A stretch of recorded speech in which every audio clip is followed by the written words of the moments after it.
Happy Tuesday, everybody. Today is December 29th, 2020, and today we are talking to Bryant Lyon about the monkey he finally got off his back with the buck that he killed this year.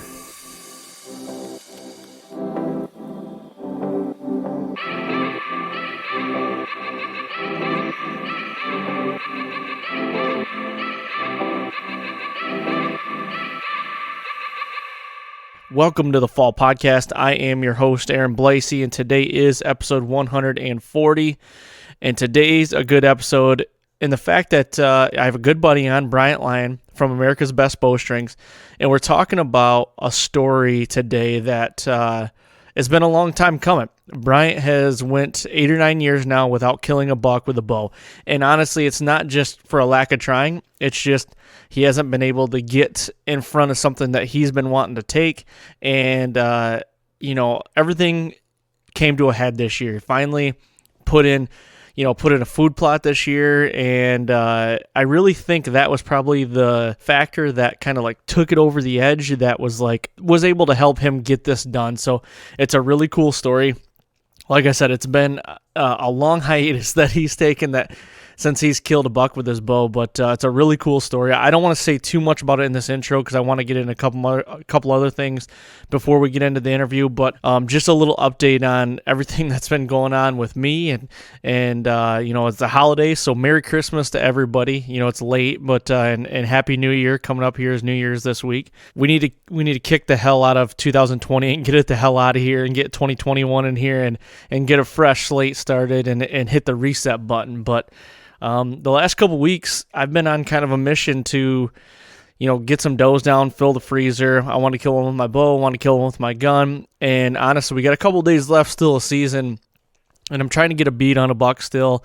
Been out hunting a little bit and just haven't found what I'm looking for. And honestly, I don't even know how many deer or, shooters that I've been after this year have made it through. So I'm still trying to figure that out. Honestly, since I haven't got a picture of any of them, it probably means that they haven't made it through yet. So I hope that's not the case, but there are a couple that I have not confirmed that, neighbors have killed or, are dead yet. So I'm taking it as they're still living. Hopefully they are, but a couple weeks ago, I actually went out and on my family farm and was able to take a doe with my bow. It was really, really cool. I love getting after does and filling the freezer, and she was a big doe. Thing was, I was actually in quarantine at the time and didn't have any help. I didn't have COVID. I was exposed to COVID, and I didn't have any help. So it was kind of a debacle trying to do it myself, but as far as like dragging the deer out and getting it back up to camp and everything, but it was pretty cool. It was fun, and it was one of those rewarding things. Just like, honestly, if I kill a deer, every year it's usually somebody's with me, or my dad comes to help or something like that, and I couldn't do that, so it was pretty cool to do that. And then just the other day, right after Christmas, my father-in-law and I went out and tried to thin out the herd a little bit and get some meat in the freezer on one of the properties around the house here, and we were able to take 3 does in one morning with the guns. So that was fun, and just a memory that I'll never forget with him. So we got a lot of meat in the freezer, which is good, and I think we won't be starving for the the near future. So, but other than that, that's kind of what's been going on here. It's, we come off the road and from Kansas, and now it's full edit mode right now, and creating some content. But Humanimal stuff will start rolling out here soon. I don't have a date on that yet, but hopefully I'll be able to let you guys know here soon.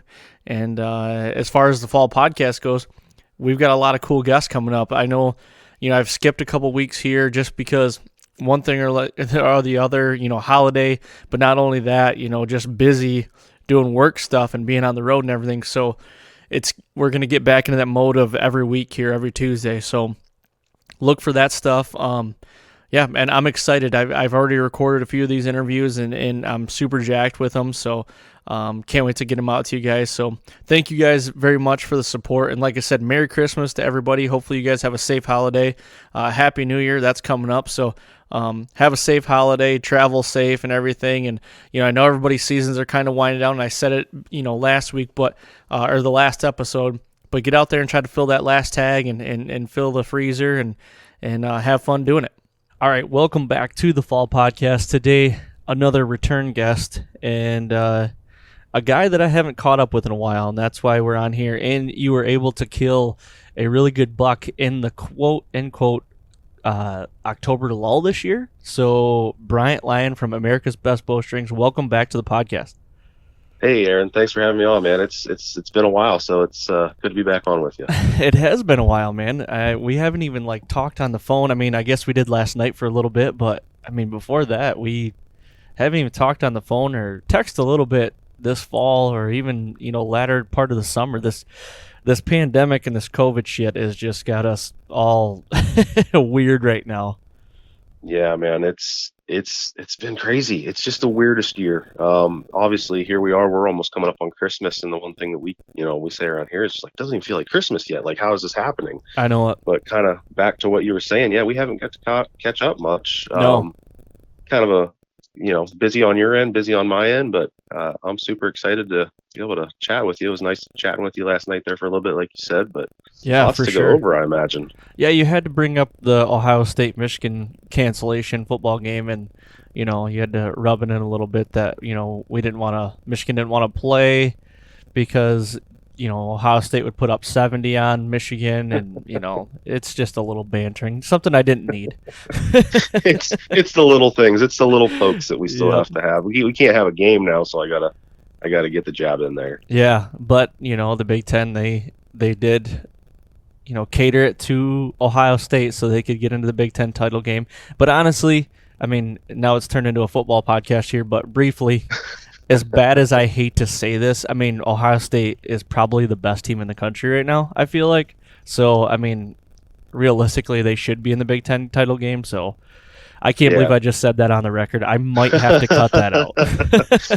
Edit that one out. But yeah, it's cool. I mean, the Buckeyes have always been a good team. And just the weirdness of this year has kind of, made them be able to get through another good team and see where we're going to go here in January. Yeah. We'll see what happens. It's going to be interesting because, it's just, like you said, it's just weird. I mean, Ohio State's only played, 4 games this year? Or 5 games or something like that? 5 games, I think, yeah. Yeah, and honestly, for here being, Ohio, when it's Buckeye season, it's Buckeye season. Like, it's all Ohio State everywhere, everything, that's what's happening. It's football season, but it's been so low key here. It's been crazy. It's just you wouldn't know. Like I said, it's just with everything going on the way that it has. It's been very low key, but it's still cool to see the Buckeyes doing well. Yeah, yep. And it's funny, not even just football season, but I've been staying at my deer camp the last couple of days. We just got back from Kansas, and I've been up here hunting a little bit and everything. But it doesn't even feel like hunting season here in Michigan. It's really weird. I can't explain it. I don't know. It's late season, obviously, and trying to find, a shooter in late season in Michigan right now, especially around us, is kind of nearly impossible. But kind of putting in a little bit of time right now. But when I go out to the stand or something like that, or go hunting, it just doesn't feel like it's hunting season anymore. I don't know why. I don't know what it is.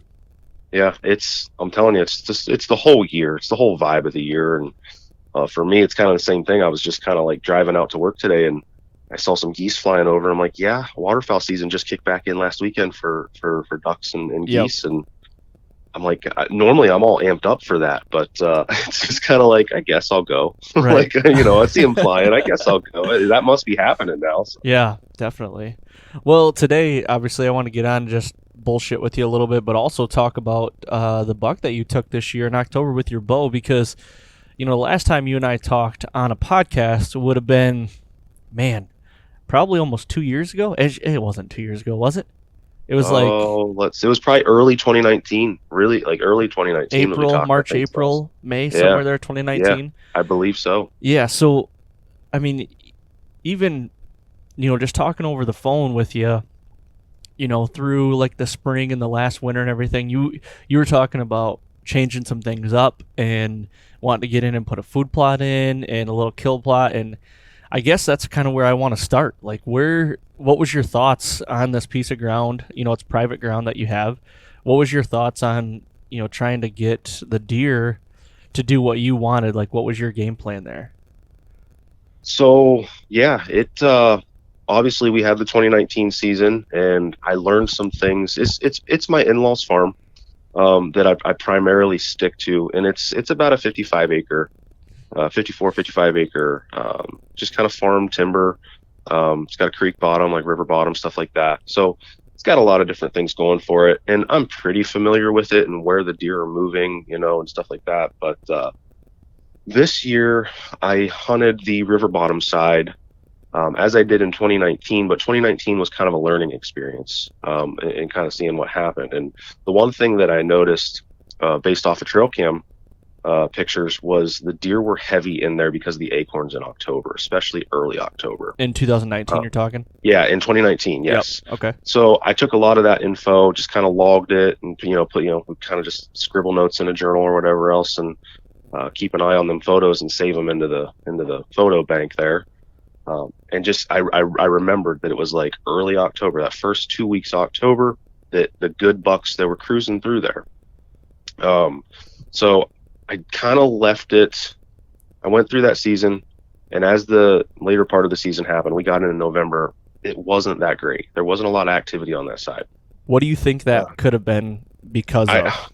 I really don't know if it was. I really can't explain it, because I want to say they were more so on the heavy timber side, and I can't say that for sure, because I didn't really run too many cameras on that side. But I don't know if 2019 was just a weird year for that farm. But we had really nice bucks in there again the first 2 weeks of October, and then they were ghosts. They were no longer there.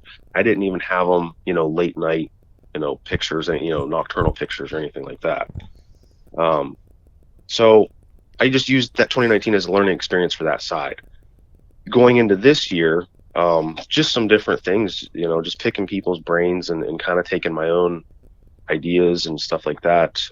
I wanted to try to do a food plot. I've never done a food plot ever. We discussed that put a little kill plot in. I met a guy who works with Big Time, and just kind of talked to him about some stuff. And he's like, hey, check this stuff out if you're interested. We'll work something out and get you some seeds. So I just tried it's called Buck Brunch. I did Big Time Buck Brunch. Before you get too far here, what was your plan for the food plot? Like, what did you have an opening in the timber? Did you have where did you want to locate it? And like, was there any terrain features around it? So I left my tree stand in the same spot. I know that sometimes guys might think this is crazy anymore these days, but I left my tree stand hanging from 2019 because I knew it was going to be a good spot. It was just a matter of getting that timing right and maybe improving that little bit of that area. And you're still talking about like in the acorn area, right? Where you got so I'm still in the oaks. Yeah. Yep, okay. I'm still in the oaks, it's kind of partial horse pasture. So we have a big horse that's in the pasture there, and she kind of just minds her own business. So it's an old gas well road that basically goes up, and it's just it was overgrown, had a lot of thick, briars and bushes and grass. And it's basically 20 yards out in front of my tree stand. So, I just went in there this summer, and I cleared everything out with just a weed whacker and, some, just like a machete, really. Little poor man's plot. Yeah. That's exactly what this was. I don't have, access to heavy equipment, and it's really hard to get heavy equipment back up in there now that it's kind of not been really regularly used. So, just went in there, cleared it out, kind of ran the weed killer over it, just let it sit. And just me and my wife went out there one day and laid out the seed and broadcasted seed, and was, I honestly went into it not knowing what was going to happen. I was kind of like thinking at the best, it might get a little bit of growth. We'll see what happens. Yep. Over the course of time, and obviously just talking with, the guy over at Big Time there, John, and then discussing with our owner of America's Best Bowstrings, Jerry Mullet, who runs food plots regularly every year.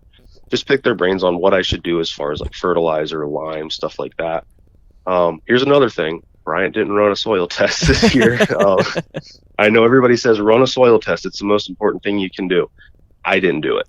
So I was just kind of going in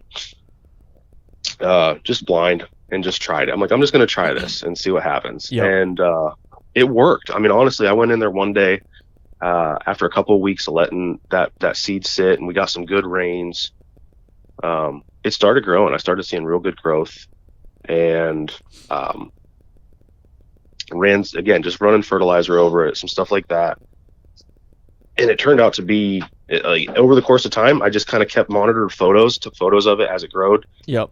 It turned out great, and it was like a wheat. I think it was a wheat, rye, brassica, clover mix. It was like a good blend, just real easy stuff. But I also threw in a little bit of chicory. That doesn't really come into that plot mix, but I threw some chicory in there. At your, you referred the chicory to me, said that stuff will pretty much grow anywhere. So I threw that in there as well, and it turned into a great green plot. Yep. I was really thrilled with it. So that was real beneficial to what was going on that side. Put a couple cameras out there and just kind of let it go. I didn't want to get up there too much. I didn't want to be messing with stuff, leaving too much scent. I did put a mineral lick out there, mineral site for the deer, and then just kind of let the food plot do its thing and just stayed out of it. I just left it alone. I didn't want to go in there and just bump deer or leave my scent in there too much. And I attribute a lot of that to what, how I was able to be successful this year.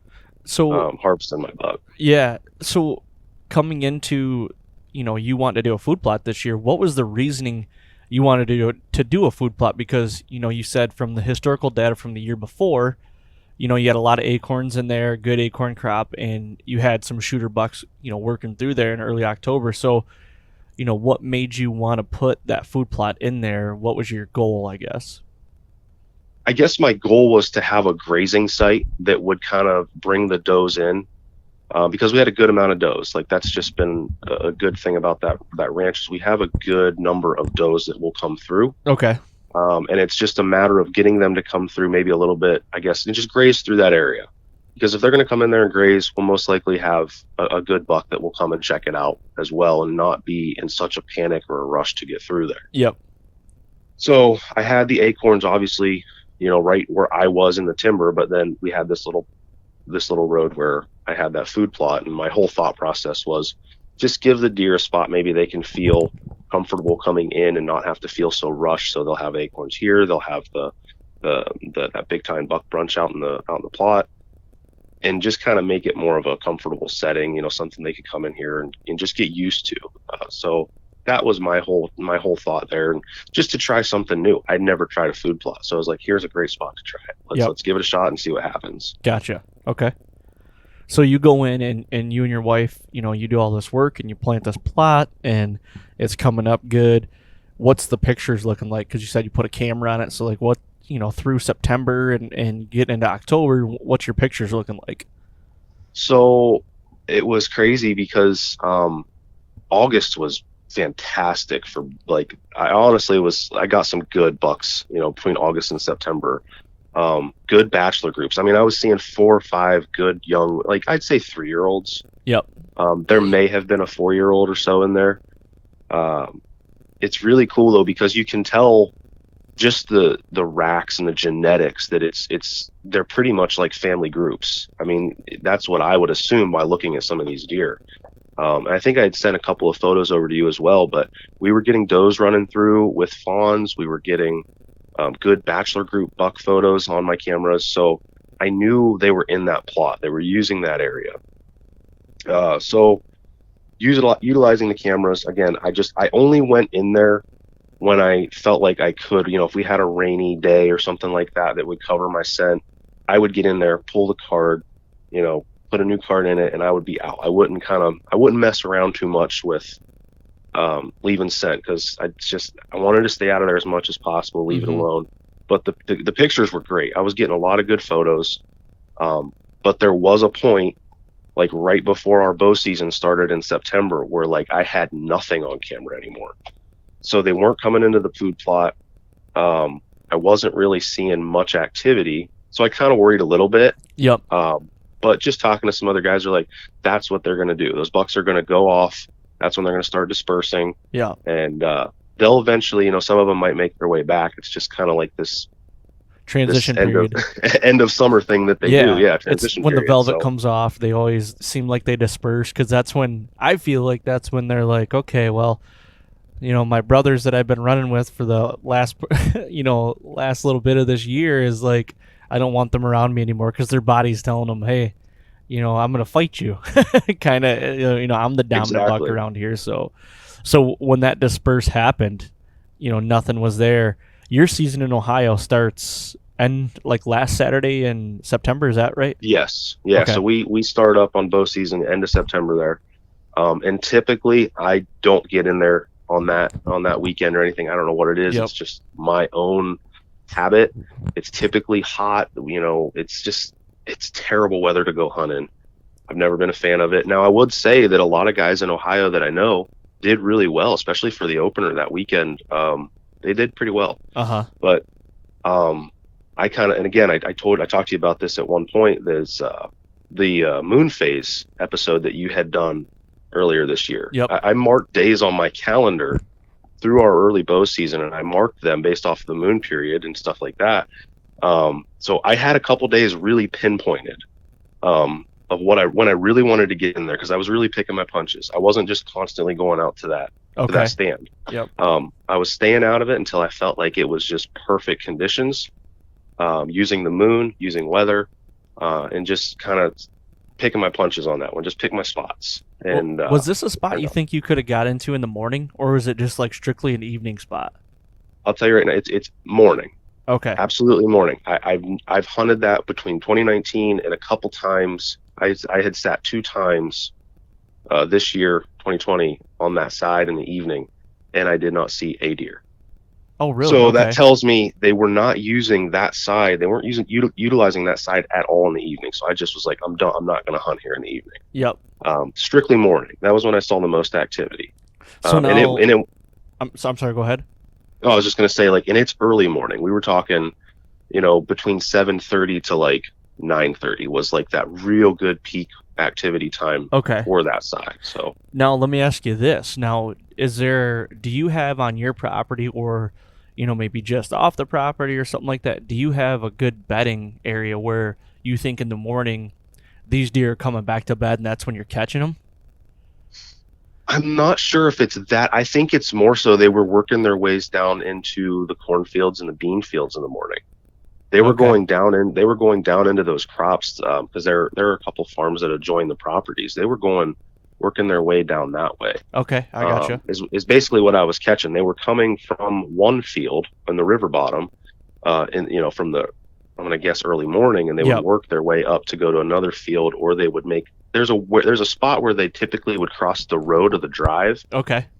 To go to the other side of the property, and that's real thick hardwood, real thick, like briars, brushes, ridge lines. It's hilly, it's got hills and rolls and spaces that they could hide in the mid-afternoon when they wanted to. So sure. Yeah, there's good bedding on that other side. Okay, I gotcha. I was just curious because, if you're getting early movement like that, the first thing that came to my mind is okay, maybe you have some bedding, or there, it could be food like you talked as well. And if you said you're on, you got a river, a creek right there, a creek bottom? Yeah, I've got a river bottom, probably about, I'd give or take it at about 300 yards down the hill.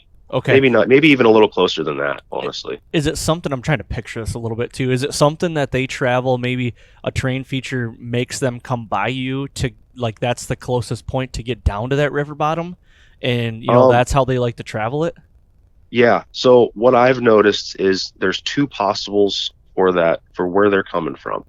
And I called this tree stand, and this stand area specifically, I called it the hot corner. Okay. And I called it the hot corner because it's kind of a baseball term, playing third base and stuff like that. That's where I killed the Hambino last year, the hot corner, the stand I named. Yeah. And I remember you saying that. Yeah. And honestly, I don't even think I knew that before I called it this, but I called it the hot corner because the deer would just show up at the snap of a finger. Yep. You had no idea they were coming because they could sneak so easily into this spot. and they would just appear. I mean, I literally realized they come out of this one specific spot. I've never seen a deer come anywhere else except for one specific spot. So it was a heavy trail that they were using. And there were two options. They could either come out where I would see them from this one little opening, which would be to my immediate right. And what I've noticed is the bucks would typically, this is how the bucks would travel. They would come out and then they would go immediately right downhill. They just go right across and go right down the steep drop that goes down into the river bottom. Okay. So I don't know necessarily why that's what they were doing, but I noticed a tendency with some of the bucks. That was the way that they'd go. The does, on the other hand, would take a left and they would walk right, either behind my tree stand or they'd walk out into the food plot. So that's kind of how I noticed like some of the tendencies. Again, when you hunt that same spot, you start to realize what's going on. So, and then what I also did is I took my camera off of the food plot. I think it was after my first sit in October. I moved it over to that trail to kind of see who's coming through there. Yep. And that's just, like I said, I noticed the bucks were kind of they were going right when the does were going left. So I was trying to just get some more intel on what was going on there, what time they're moving. Yep. Stuff like that. When you saw that, excuse me, when you saw that movement, did you ever think to like, maybe I need to get my stand down there, or, split the difference, or get closer to where that, that drop off where they're coming down in? I gave it a thought, but there's not a whole lot of good sturdy trees where they were going. I mean, it's a lot of just like briars and thickets, and I maybe could have tried like a ground blind in a certain spot, but it's a pretty steep drop. Okay. Where they start to go over. So I still felt comfortable where I was. The one thing I did think about was maybe rotating my tree stand off of the tree to face more directly at that spot. Okay. Because what I was doing is I was facing directly into my food plot, and so I had kind of a good. I would see them; they'd come out from my right, and they would typically travel. Like I said, the bucks would kind of go down over that hill. Does would kind of follow right into the food plot, or maybe right behind me. So I still felt comfortable with what I was doing. I didn't feel the need to really be super aggressive in that spot yet, because it was still early October when I was noticing this movement. So you didn't feel like you were out of the game where you were. You felt like it was just kind of a matter of time. And even like I would be thinking, if you're that close, then, come rut, if you see something working, you could try to call them over, or the does, they might be still working through right behind your tree stand. And, you get a hot doe in there, you just never know. Bingo. Yeah. So the one thing I did, I guess, is you start to realize exactly where they're coming out. And I mean, it was just routine. They would come out at the same spot. Not once did they ever come out at a different spot. So I went over, I adjusted some tree limbs. I cut down a couple like saplings that were in that would have been a shooting lane for me. I learned a valuable lesson early on. I think it was like my second sit in that morning. I did have a really nice 8. Just a good 8-point came out. And he kind of gave me the slip. He did that right. He took that right hand turn and walked down. Would have been about a 35-yard shot, but I wasn't comfortable with it because the angle he was positioned, and then some of the low hanging branches that were kind of there. Okay. So I learned a valuable lesson on that hunt. Went out, snipped some of those branches down, cut some spots. And just kind of went out and I kind of marked a tree. I kind of broke it down to where it was bent, to where I could get my rangefinder directly on that spot and know exactly what it was, because there is a little bit of a drop that adds a little bit of range time, or a little bit of range to it. Yep. So I wanted to make sure that I'd be accurate, because I just knew that I felt like that's where I was going to make a shot more than anything. For sure. Yeah. Okay. So, coming into early October, the bucks are gone on trail cam. Now, did they ever end up showing back up? Yes. So the bucks that I was seeing in like August and September, I did not ever see one of them on the hoof. Okay. I was kind of hoping I'd see one in particular. He was a really nice 9-point, real heavy, good 9, got a crab claw coming off one on the sides there. Just a nice looking buck. He was probably maybe about that 4-year-old range. Yep. You don't see too many, we talk about mature deer. You don't see too many mature deer. I don't know what it is. It's just, you get we're connected to a sportsman's club. The property is connected to a sportsman's club and a couple other neighboring farms that guys hunt. Yep. So those mature deer are smart. I'm not to say they're not out there. I know they're out there. There's some big bucks out there, but they're smart and they know when to move, and it's a real cat and mouse game. Now, can people hunt that sportsman's club? Oh yeah, absolutely. I can't hunt. I mean, you have to be a member. You have to be a member of the club. But those guys, they know where a lot of those deer are running down through, so they'll get close to our property sometimes, and they intercept before we can ever get a good shot on them. So in a lot of ways, that's kind of like some public ground then. It kind of, I guess. I mean, like I said, you have to be a member to it.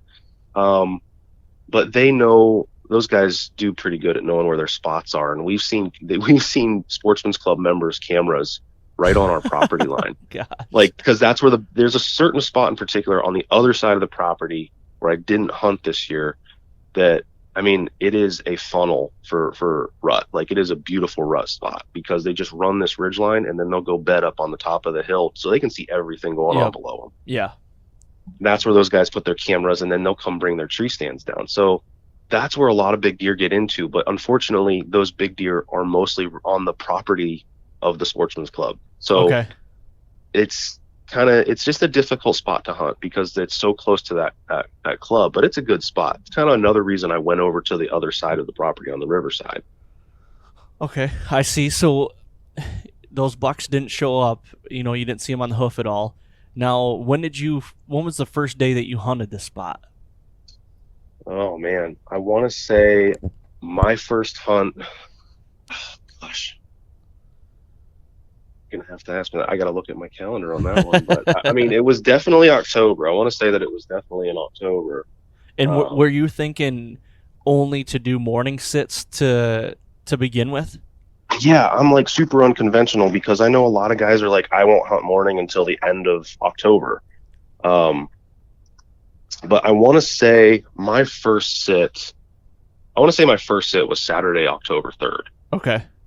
I think that was the first one that I went out there and did, kind of just got out in the stand, just to kind of see what was going on. Just opening morning. You love going out opening morning and you kind of just see what happens. What's the vibe? What's it looking like out there? Yep.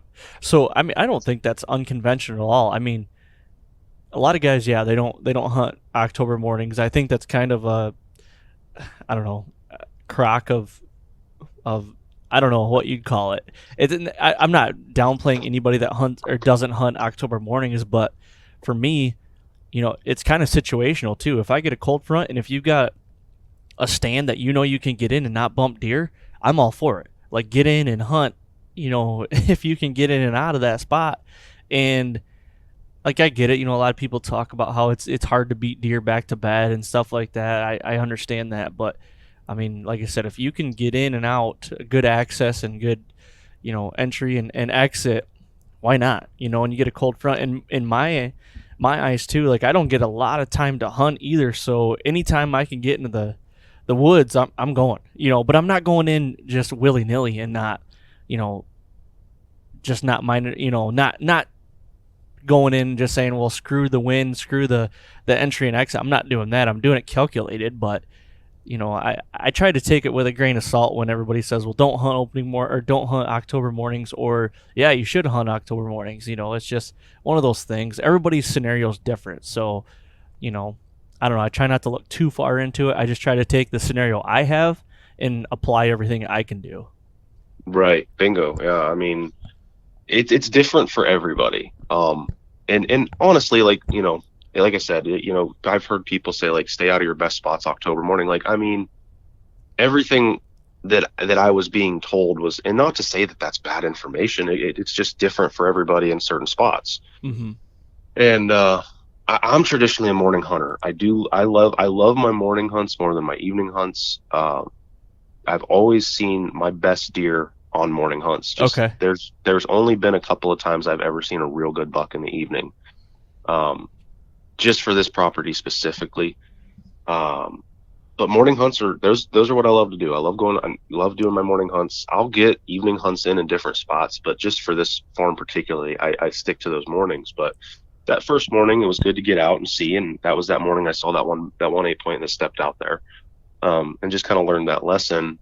But it was that whole timing. I knew what time he was coming out. I knew where he was working. I felt like that was a deer that was going to be sticking into that area. You did your homework. I mean, you did your Yeah, due diligence, and you knew you had a pattern on this deer. You figured. yeah, and he was definitely a shooter. Like it wasn't a hesitation of thought whether or not I was going to shoot that deer. It was just his angle of where he was just a bad angle to start. And then again, I had some of that low hanging brush. Didn't feel comfortable with it, but I felt like I could catch him. Like I have a feeling this deer is in here. This is his spot. Yep. So you went in on the 3rd of October. What did you see that day? I ended up seeing it was that I saw that one buck, but before that, I ended up seeing it was probably a family of does. I probably saw about 5 does walk through, and they, a couple of them were grazing through the acorns, and then I had a couple that were out into the food plot. Gotcha. Okay. And funny enough, one of the does actually kind of broke off, and then she just bedded behind my tree stand, about 15 yards behind my tree stand, and she stayed there for a good hour. Mm-hmm. So I couldn't move a whole lot because, I mean, she'd have seen me perfectly. But again, it's just you're learning what deer are moving through there, what time, Sure. what's going on. So now, were the deer using your food plot like you expected?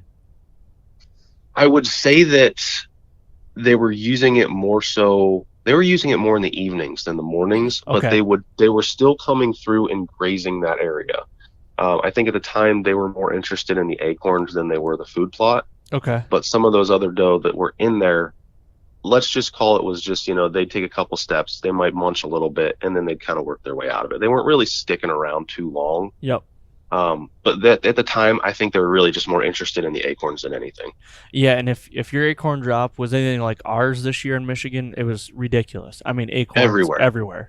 Everywhere, dude. I think they trumped in a lot of areas. They trumped the crop, corn and beans in the fields. There were so many acorns out. Yeah, without a doubt. I mean, that's again, I knew the acorns were dropping, and I saw the deer were into the acorns.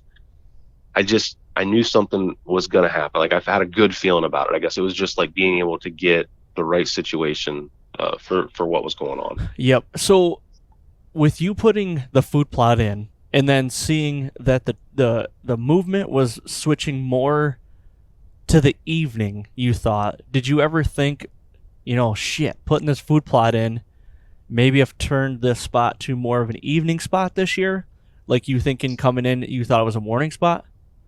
Well, I wouldn't say that. I would say, honestly, I felt like if anything, if they were moving through there in the evening, they weren't sticking around. They were just real quick. Yep. But I don't, again, the evening I just wasn't feeling the evening. I don't think they were moving through there too much. It was morning. They were more relaxed in the morning than they were in the evening, I'd say. Okay. Because I honestly didn't see any deer in the evening. Like I said, I think I was 1 or 2 sits in the evening that I did there. And it just was enough to make me go, I'm not hunting this spot in the evening. Just Sure. not going to do it. Did now I can't remember what I was going to say. I lost my train of thought. But you do that a lot, or I do that a lot. Yeah, me too. Me too. If I just you like blue or red? Well, yep, banana. For sure. Like, for sure. So with the, with that evening movement, I don't know. It's kind of it might almost be a blessing in disguise, I would think, too, because if you're coming into this thinking it's a morning spot and then the deer are starting to use it in the evening a little more, then it's like, okay, it's actually doing its job. It's getting the does here, and that's what you wanted. So I'm thinking, even though they're not sticking around, I mean, the doe, it just takes one hot doe to come through there and, pee in a scrape or something like that, and a buck's going to come and check. And that's the beauty of those little kill plots to me, is like the does like to frequent them, and they're usually in the timber. I try to put them next to adjoining or somewhere near some security cover, so the does are going to come there, and the bucks are just going to bump from each one and figure out where and try to pick a doe off them. I would think that's a plus, if those does are using it a little more in the evening as well. Yeah, and that was kind of my hope too, is that I knew that I had a good family group of does that were coming through there just about every day. So it was kind of like, okay, this is going to be I should be good for rut. Like, these does are moving through here. I'm like, so I mean, for me, I'm thinking early November, late October, early November, I should be good. Like there's something's going to work its way through here. Sure. But it was just some different things. And I don't know. I can honestly say I've seen some bucks make rubs, make scrapes, while out in the tree stand or when scouting. But the one buck again that I saw that first morning on the 3rd, he actually started rubbing. He already started making rubs. Like it was kind of one of those things. I heard him making a rub, working his way down, where I kind of was like, okay, he's working this area. He's starting to mark this area as his.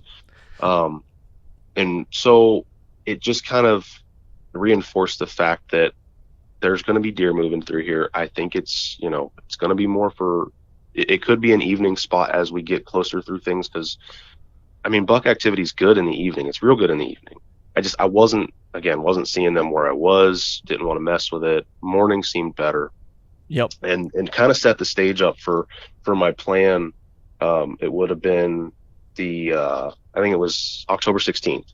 Like I knew that was, I had marked that day on my calendar as the day. Like that was going to be my day. What was that for? Why was that?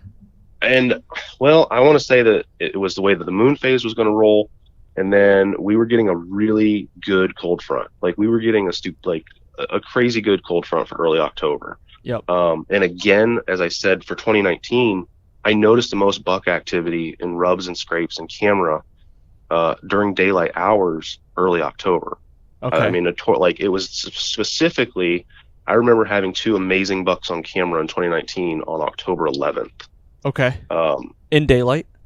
In daylight, yeah. So again, just using that knowledge of what it was the year before. Historical data is huge. Yeah.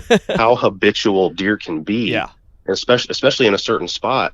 I had just circled, because we had a new moon. It was a new moon phase on October 16th, and then we were going to have like a super cold front where we're talking like in that morning, I think our high was like 30 something. Okay.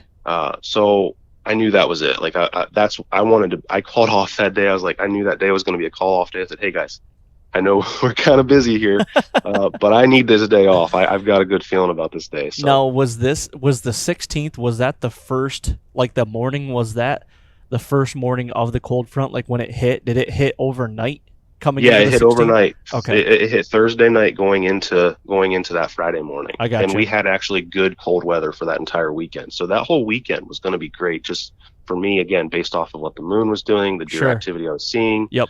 We got the acorns. They're in the acorns. Everything was lining up for a good hunt. Yep. Okay. So walk me through that day then. Like what happened? I'm guessing when you're driving to the farm, if you had marked this on the calendar, you're probably grinning from ear to ear as you're driving. Probably got like some Led Zeppelin or something just blaring in the vehicle, just like, head banging, just ready to go. I'm thinking. Yeah, man, it was. So I woke up and was just kind of like super pumped, because here's the other thing too. I had just got some, this is going to sound crazy. I'm whatever, but I just got some new Sitka gear. I was super pumped to try out the Sitka gear on a cold day. Sure. Yep. So I'm in my base layers, I'm in my new coat and pants, everything like that. You're looking good. You feel good. You play good. Yeah, I'm feeling it. I'm just feeling it, dude. I'm definitely feeling it. I always say that you look good, you hunt good. You hunt good. I got you a kill new bow. Good. Yeah. And I then had the a new pictures bow look this year. good. Yeah, it was all, I was feeling it for sure. So I did a stupid little video on my Instagram in the morning of, I was just like, hey, this is what we're doing. This is the plan. I'm feeling real good this morning. I'll kind of keep everybody posted as we go along. I remember seeing that video because I was hunting. Keegan was filming me that morning, and we were going after a buck that I called Tynes Ward in Michigan here.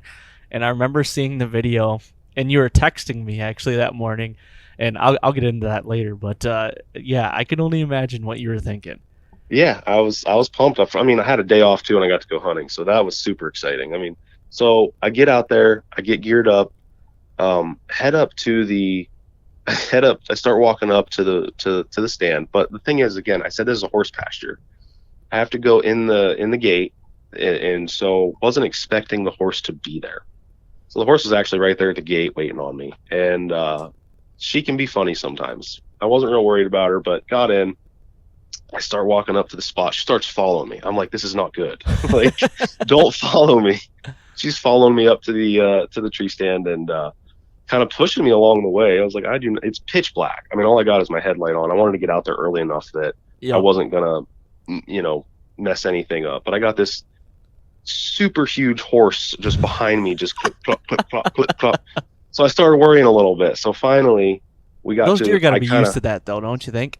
That's the great thing, as they are. Yeah. You should have just got on her back and just rode her Dude, in. That would have been amazing. And then I would have had a super awesome Instagram video. Yeah, there you go. Do it for the gram. Exactly. She follows me up. I get to the timber, and I kind of cut off a certain way where she couldn't get through. So she just stopped there. I parted ways with her, and got up to the tree stand, got settled in. And, of course, you're just all giddy, but it's just so quiet. I mean, it was so quiet that morning. And cold. Yeah, quiet and cold. So, I mean, everything's frosty. It's just get up there. I had a nice, huge thing of coffee to sip from and just enjoy the morning, kind of feeling like, again, it was going to be a good hunt regardless. Yep. So get up there, sit down, and just kind of settle in. And I think I got settled in probably, if I'm thinking of everything correctly, I was probably in my stand at like 6:30. So you're probably well within an hour in before the light, it's gonna start getting light. Yeah, and that was my goal this year, was to try to be in not crazy early into my tree stands, but at least about an hour to 45 minutes, give myself while it's dark. Now, I will say that I was a little concerned because sometimes they will bed in that area, in that timber. Yep. On the high side of the hill. So I have a pretty foolproof plan of walking in and cutting right down to my tree stand. But there have been a couple times I've bumped does out of that spot. So I was a little worried about that. But thank goodness this morning there was nothing in there. Got up in the tree stand, settled in, started sipping some coffee. Didn't know what I was going to be in for, but had a good feeling about it. Okay, so I mean, you got a good feeling. That's rule number one, and you look good. So you're thinking. I feel good. I was warm. I was comfortable, man. You got coffee going. So now, what is any deer moving around you as it's getting daylight? Something you can't see. You said it's real calm. Can you hear deer moving around? Like what's the morning shaping up to be? It was quiet. I think that daylight officially hit at about 7:20 that morning. Okay. And I'm telling you, just at the snap of a finger, 7:20 hit, and I had my first doe start walking out. And it's really funny that happened because I was just sitting up in the tree stand, had my phone in my hands, texting people, I'm doing, checking Instagram, just kind of going through stuff. And I just did this little pan shot, from my tree stand view, because the sun was coming up. It was just like a real nice morning. And I pan around, and I literally had enough time to put my phone back in my pocket, and I saw the first doe maker pop her head out of the hot, what I call it there, the hot corner, that spot where they start coming out. So she starts funneling out. I see her funneling out, and, kind of like, okay, here we go.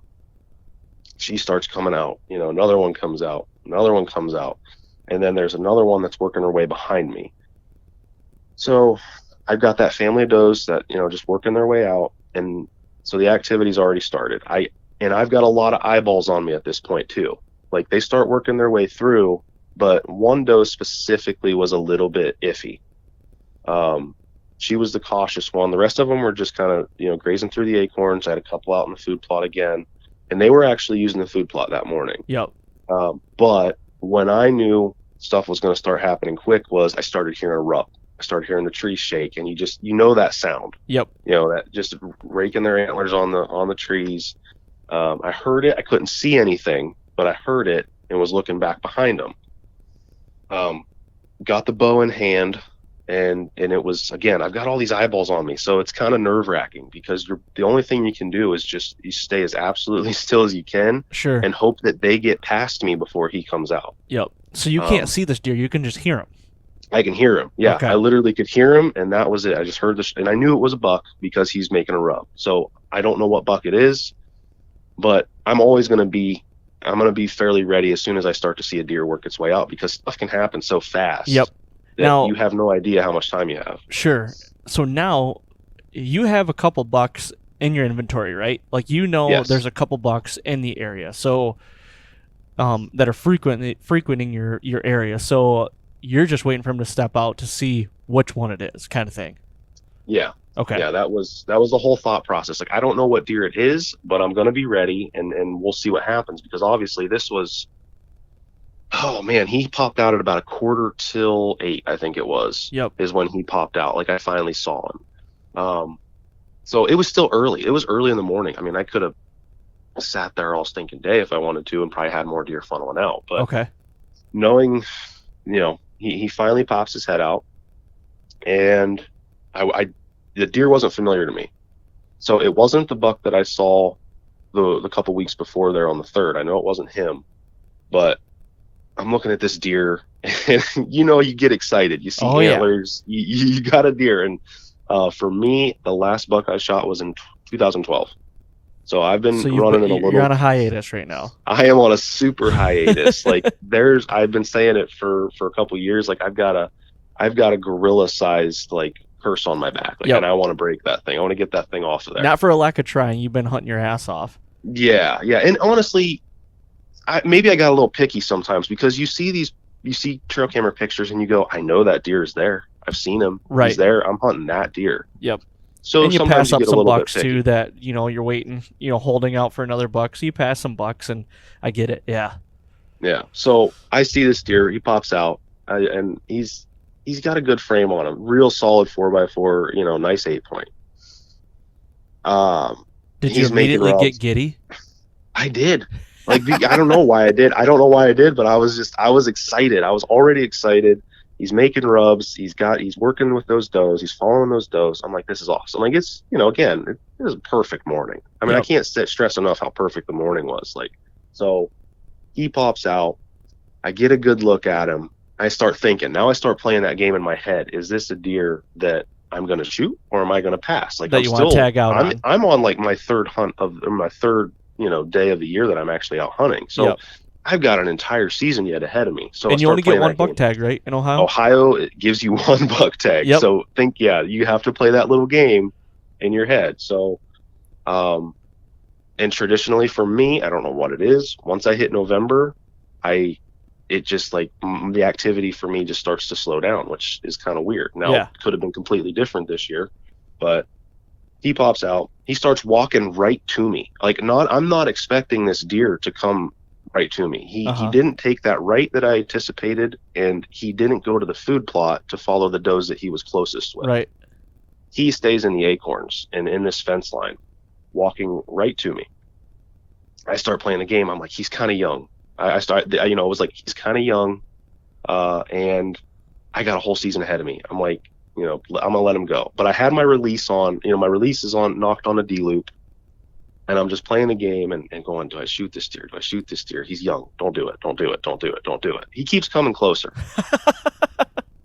And there's a part of I don't know, there's a part of me that giddy little kid was like, I asked one question to myself as he got to about 5 yards. Would you pass this deer at the end of the season?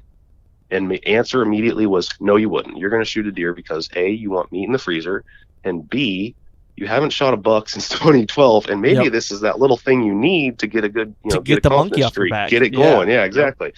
So as soon as I said nope, it was boom, draw back. He got into the lane, and it was just a 5-yard chip shot right straight down from my tree stand. Oh man! So where'd you hit him?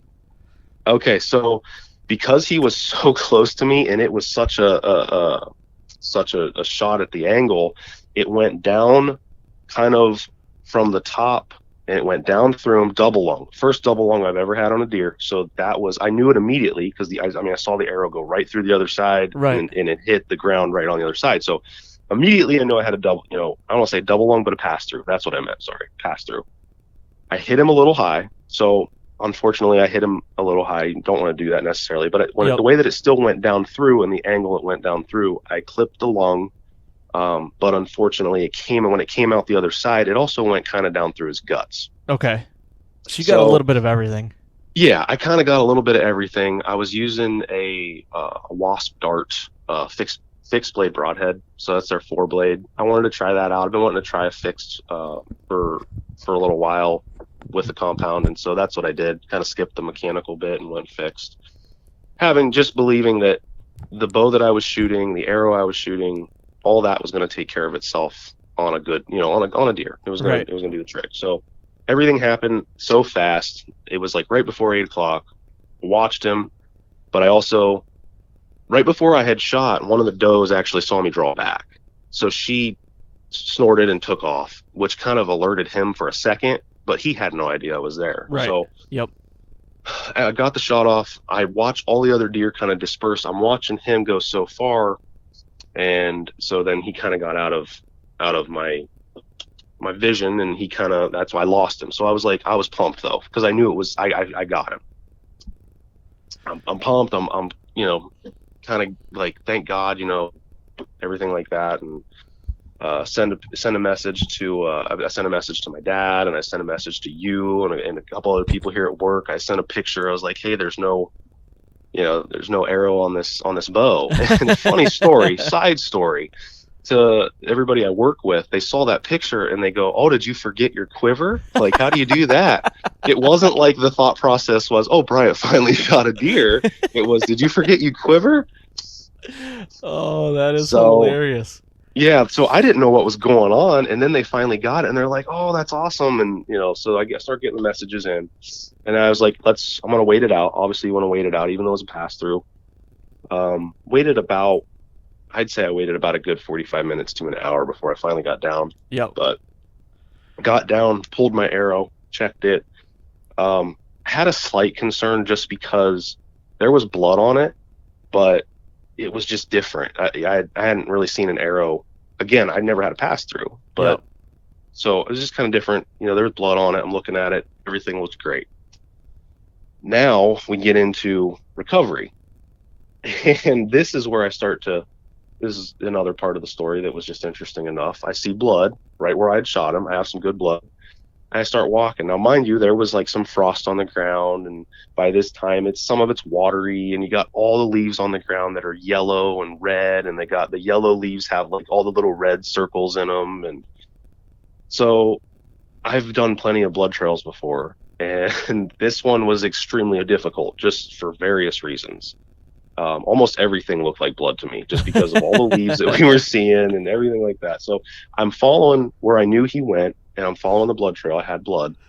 Well, there's a spot where he has to cross that little gas well road lane. Okay. And it's pretty much just mud. So where he crossed, it's just mud. I mean, there was no blood. I didn't see anything like that. So I kind of got a little worried. I'm like, I don't know which way he went. Did he continue to go this way? Did he go this way? My father-in-law came up after a bit, finally came up, helped me, and we started kind of looking around, trying to follow blood, putting my marks on my app that I'm using, and it's like, the smell of a dead deer. Oh yeah. Yep. I could smell him. Yep. I'm like, I know there's a deer, but I'm panicking. I'm like, I can't find this deer. I don't know how well the shot really was. Yep. So I'm like, what do I don't and want you're to not finding a lot of blood, right? Yeah, no, not a lot of blood. And so I don't want to bump him. I'm starting to panic, because I'm like, I know I got this deer. This deer's got to be dead, but I don't want to risk too much. Sure. Conventional wisdom, maybe you back out, give it another hour or two, eat some breakfast, go back out. That was not me at that point, because I'm like, I know this deer's dead. I can smell that smell. I know he was dead. So I'm looking around, and it's, like I said, that drop is just nothing but thicket. I mean, you can't see 5 foot out in front of you. Mm-hmm. So I get on my hands and knees. I crawl down over that ledge into a little thick, little briar patch. I start, getting a couple feet down, and then boom, I see white belly and antler, and I'm like, there he is. I mean, he didn't run. Oh, yeah. Not the great Daniels didn't go 20. He might have didn't go 40. So he didn't go far, and I found him, and it was just like, I finally, when I got right down to him, and he had passed, and it was just like I got my hands on his antlers, and it just kind of, my thing is, anytime I've ever taken a deer, I just say a quick prayer. Yep. It's the thrill of the hunt. I'm thankful for it. For that one, especially just because of how long it was between getting a deer, especially a buck. Because I was 2 years without punching a tag, just for a doe tag. Yep. I was being so picky and then once I get to a certain point, I typically don't take a doe. Yep, for sure. But it was just like all that had finally, it was gone. I had the monkeys off my back. The relief. Got my deer. He's right in front of me. Everything felt amazing. Yep. Of course, when you get up on the deer, and you get a good look at him, you're like, he's a little smaller than I was kind of initially, because every buck's a big buck when you're getting ready to shoot him. Right, So, exactly. Yep. but I was still happy with him. I was happy with that Good. deer regardless. He could have been a Good. 4-point, and I'd have still been probably just as jacked. But Good. Yep. He's a solid 8. I was more than happy with him, and it's kind of one of those things. That's the key point. Is if you're happy with that deer, everybody else can just deal with it. I wanted to shoot that deer. I got meat for the freezer. It's a great memory. It was a great hunt. I'd worked my, like you'd said, and not just pumping myself up, but I worked my ass off on Exactly. that. So yeah. And with as crappy of a year as it's been, it just felt so good to have, that happen the way that it did. It's just a little bit of release, a little bit of like step away from things for a hot second, even if it's for 2 minutes, you know what I mean, or whatever it is. But yeah, dude, I totally agree. I mean, that thing makes you happy, and by all means, let her eat. So Exactly. I guess for everybody to visualize it, like what was he like? What I mean, score is not a big deal. I say it all the time, but that's a good way to represent a deer. So like see that you can't see. So like, how old do you think he was, and how big? I would say almost certain this was probably, I would say he was pushing 3. He was maybe under the 3 mark, or maybe 3. He was not that old. Yep. I never scored him. I still have not scored him. Okay.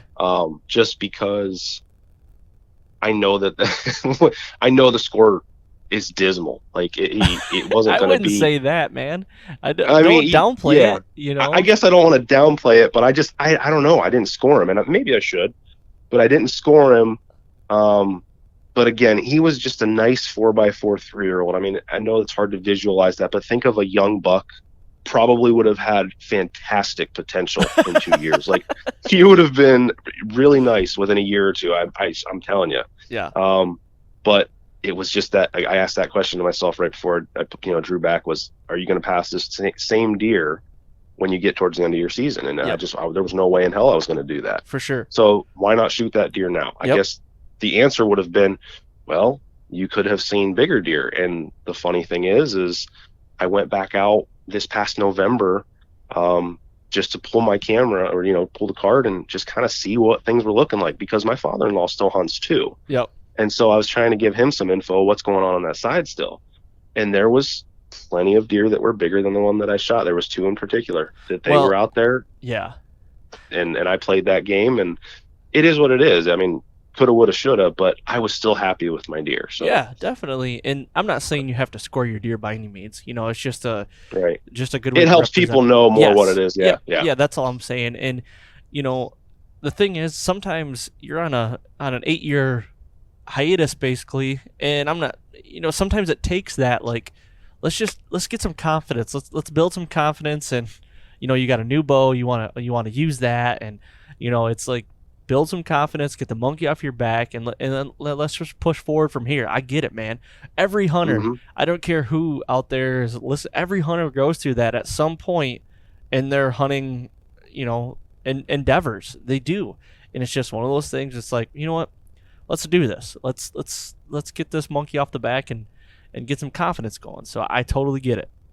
Yep, and that's what it was. It was a total confidence booster. It was just like, yeah, I can still kill a deer. I can still kill a buck. For sure. Yeah. Mind you, it was a 5-yard chip shot. And I had been, again, working here at America's Best Bowstrings. You go over the range and you shoot and you shoot and you shoot. You go to IBO events. You go shoot the bow hunter defense course.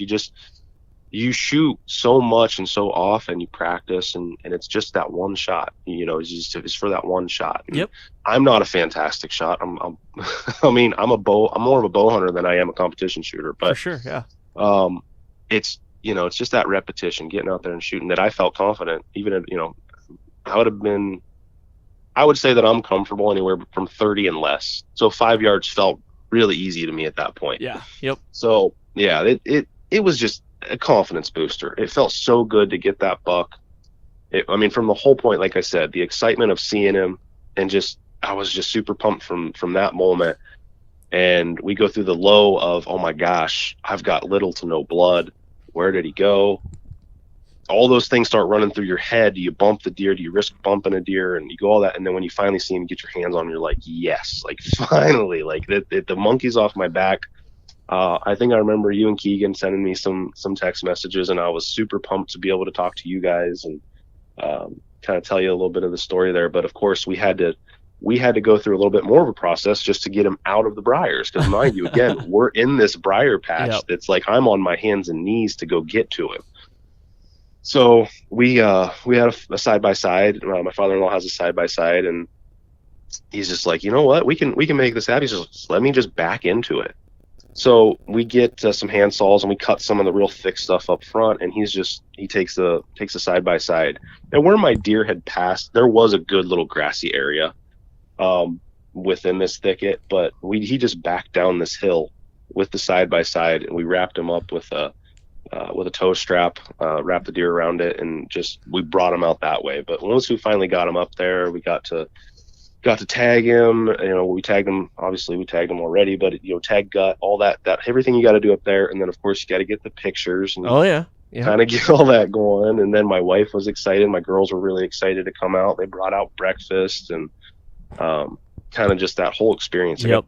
It was just having that experience there to just kind of all that, and especially my family being there. And my one daughter's old enough that because she was my biggest critic. Every time I would go hunting and I didn't come back with a deer, as soon as I got in the door, she'd go, "Daddy, did you get a deer?" And I would have to say, "No, I didn't get a deer." "Well, why do you go hunting?"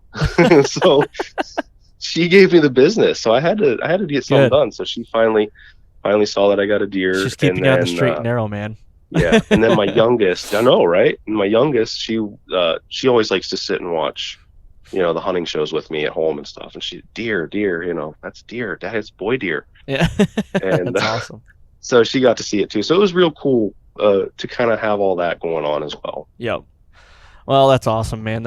I'm so happy for you. And, working your tail off and going that many years without putting a tag on a buck. I mean, you deserve it. You put your time in, you changed some things up this year and you really honed in on it. And I feel like, just from talking to you from afar, on the phone and stuff like that, and just through text and everything, like, I feel like you took, leaps and bounds steps ahead this year as a hunter. You know what I mean? Like, I feel like and this is my opinion, I feel like you learned a lot this year. And, a lot of guys that takes, years to learn as much as probably what you probably don't feel like it, but I think you have, just from knowing you before. And then like this 1 year, I feel like you learned a lot just on how the way you approach things now. Right. I do. And I'm happy for you, man. That's awesome. Yeah. And I appreciate it. And the awesome thing that I can say for me, I have so many people within this industry that I have learned from and that I can pick their brain. I mean, from yourself and just watching, some of the stuff that you guys do up there at Humanimal, some of the guys over, talking with like Jared Mills at Midwest Whitetail and some of these other guys, Justin Czar at bowhunting.com, talking to him and Brad and Todd, those guys. And it's just so many different people that I can bounce stuff off of, or I can say, what do you think about this? But it kind of goes, me and you talk, as often as we can. And I try to listen to the show as much as I can. And I honestly take so much of what you and a lot of your other guests come up on the show. Like I said, that moon phase episode, I attribute a huge amount to my success this year just by that moon phase episode. I mean, it was unbelievable because I'd never really hunted based off of the moon. Yeah. But it's just cool to be able to have that, that community to be able to talk to and learn from these people and all these different things. It's just, it's awesome. I mean, sure. I'm honestly blessed by it. Yeah. Well, and that makes me feel good because, that's all I'm looking for this podcast is for people to take a little bit out of each episode, and you might not take anything out of 115 episodes that I've done, but I've done like 130 or 140 or something like that, but you might take something out of that one episode that's like, that just changed your thought process with the moon phase one. It did the same thing to me when I talked to Justin Hollinsworth, about the moon phase stuff. What he was telling me, it just was an eye opener, something I've never really looked at. And I'm like, okay, that's sweet. I'm going to start looking into that and kind of applying it to what I'm doing. And I'll tell you what, this year, it holds true. That what he was telling me, it holds true. So if anybody wants to listen to the episode, I can't remember what number it is. I don't know. Do you remember what number it is right offhand? It wasn't too long ago that we did it. It wasn't. I want to say, honestly, that thing was probably somewhere early September, maybe? September or October, somewhere in there. Something like that. It's with Justin Hollinsworth. Go and check it out. He's a wealth of knowledge. He kills giant deer. He's from Ohio, and he's got a really cool way of looking at the moon phase, and it this year with running cell cams myself and seeing everything happen right, within a minute of it happening, it's true. Like it holds true for me as well here in Michigan. So that was pretty cool to see. Yeah, for sure. It's awesome, man. And podcasts, I mean, honestly, like you just learn so much. It's just like having just being able to listen and learn so much stuff. Definitely. It's crazy. Yeah. Crazy. I've applied so much stuff, like you said, that learning about this year is honestly, like I can't stress enough that, your show, your podcast, and just various other people, just the stuff you can learn if you just take the time to listen and kind of just plan it out. It's unbelievable. It really is. Yeah, definitely. Well, cool, man. I'm going to cut you loose here. We're up on a little over an hour here, but I do want to give you a chance to plug ABB and kind of tell everybody where they can find anything America's Best, how to order it, how to, check out the strings and, learn more and everything. Just kind of take the next little bit to kind of do a little plug there. Sure, man. Absolutely. I appreciate it. So America's Best Bowstrings. If you're looking for a great custom bowstring, fit, function, everything there, you customize this thing to whatever you want it to look like. I know you guys are shooting them there. You're hitting the Platinum Series, and that's what I'm shooting as well. But we have a string for everybody. I mean, we really do. We have a string if somebody's just getting into archery, and we have somebody that, you hear the words average bow hunter. I'm just an average bow hunter. Like, the one thing I want to stress to people is, you may think you're an average bow hunter, but that doesn't necessarily mean you have to get a low quality item or anything like that. I mean, our Platinum Series works just as well for a lot of these guys. Guys will get the Platinum Series and they'll be like, I was kind of hesitant because I thought I could do this, but you kind of recommended these ones, and our Platinum Series is really coming on strong. People are really liking that series. Not to push away our Premium or Pursuit either, or our Hunt line, but Platinum Series, man, it really is. It's where it's at. It's the bee's knees, as I'd say. As corny as that sounds, but it's a great string. You can find, check out your local dealer. We do have a dealer page there where you can type in a zip code, see which of our authorized dealers are close to you. Our website is americasbestbowstrings.com. You can always give us a call as well at 877-893-7155.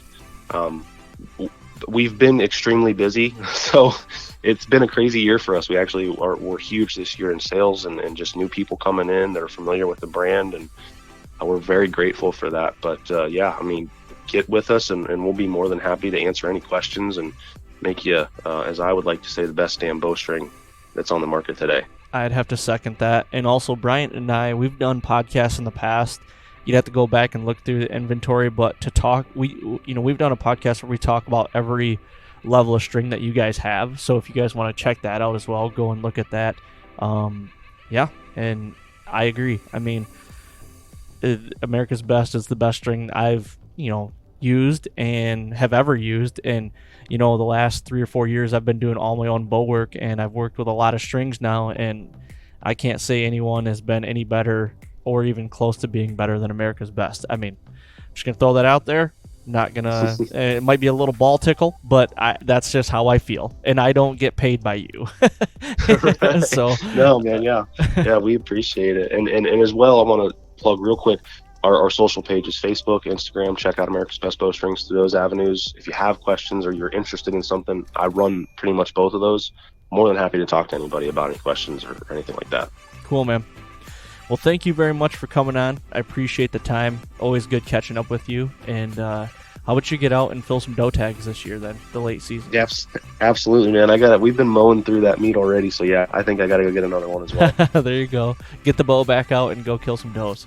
I know. You want to know the weird thing? I haven't touched my bow since I shot that buck. I'm way behind. You got the Way range right behind. next to your office. Just step I outside your know. office and shoot. If you ever want to not shoot your bow, everybody, don't get into the archery industry. I'll just tell you that much. That is the truth.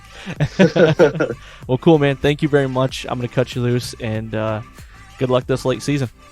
Appreciate it, Aaron. Thank you again. Appreciate having me on, and best of luck for your season as well, man. All right, thanks.